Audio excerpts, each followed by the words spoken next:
ভয়কে পেছনে রেখে সাহসকে সামনে এনে ভোট কেন্দ্রে যান। আপনার একটি ভোট শুধু একটি সরকার নির্বাচন করবে না, এটি 17 বছরের নিরাপত্তার জবাব দেবে, বাধাহীন ফেসিবাদের জবাব দেবে, জাতিকে নতুনভাবে গঠিত করবে এবং প্রমাণ করবে এই দেশ তার তরুণ ও নারী এবং সংগ্রামী জনতার কণ্ঠ আর কোনো দিন হারাতে দেবে না।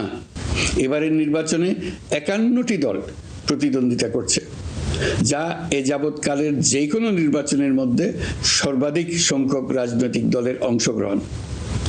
স্বতন্ত্র সহ মোট প্রার্থীর সংখ্যা 2000-এরও বেশি। আমরা কি একটা বৈষম্যহীন, ন্যায়ভিত্তিক ও জবাবদিহিমূলক রাষ্ট্র গড়তে পারবো, নাকি আবারও পুরনো ক্ষমতা কেন্দ্রিক ও অনিয়ন্ত্রিত বৃত্তে ফিরে যাব?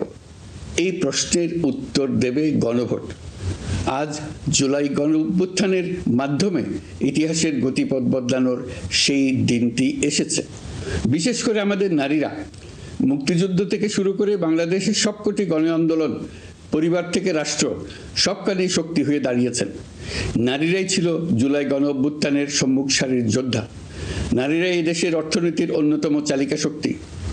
বৈদেশিক মুদ্রা আয়ের শক্ত ভিত, ক্ষুদ্র ঋণ, কুটির শিল্প, নারী উদ্যোক্তা, এই শব্দগুলোর পেছনে আছে পরিবর্তনের গল্প, পরিবার ও সমাজে স্বাবলম্বী হবার গল্প।